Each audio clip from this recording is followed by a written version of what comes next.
diferencia entre un músico y un musicólogo,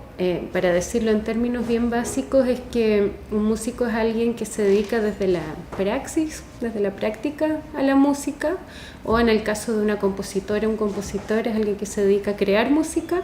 Los musicólogos somos los que investigamos la música. Postulé a Fondesit ya en 2004 en un proyecto que en ese momento hicimos con Víctor Rondón para estudiar la música del Chile colonial. Bueno, la polifonía es un término que puede tener muchas acepciones, pero en términos generales es la música a más de una voz. Pero en un terreno más específico se aplica el término polifonía sobre todo a la música religiosa del siglo XVI. Canto llano en general es una música monódica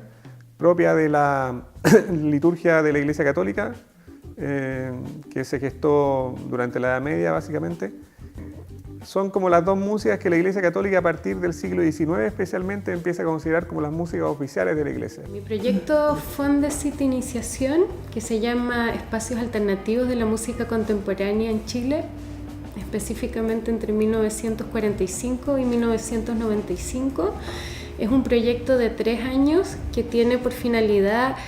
estudiar justamente espacios en los que se hizo música contemporánea al margen de lo que podría haber sido las instituciones y la historia oficial de la música chilena en esta época. Cuando llegué y empecé a investigar sobre Chile colonial y me encontraba con tan pocos materiales desde el punto de vista en comparación con lo que estaba acostumbrado, por ejemplo, en España, que fue donde hice la tesis doctoral, que había partituras por montones, qué sé yo, y documentos que hablaban sobre música. Aquí costaba mucho encontrar y al final te das cuenta que no era que tuvieran pocos materiales, sino que tenían los materiales que eran apropiados para la práctica, para el tipo de práctica que desarrollaban.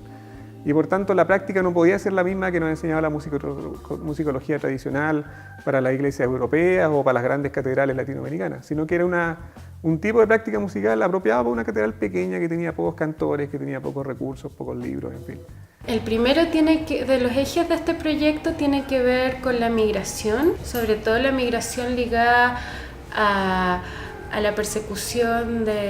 por causa del nazismo, que impulsó la llegada de músicos, intérpretes y algunos compositores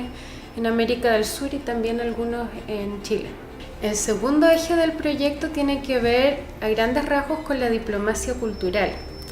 Estos espacios alternativos de los que yo estoy hablando se ligan muchas veces a institutos culturales extranjeros y estos espacios no solo eran como alguien que presta una sala, sino que efectivamente ellos estaban alineados con la política cultural de sus países respectivos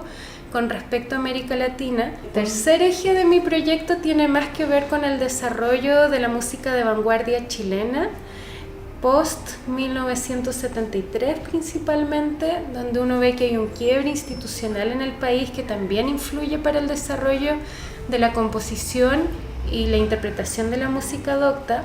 El libro es La vida musical en el Santiago colonial, así muy resumidamente, o sea, las distintas prácticas musicales en los distintos espacios de la ciudad, desde su fundación en 1541 hasta la llegada de la República aproximadamente en 1810, 1820, por ahí.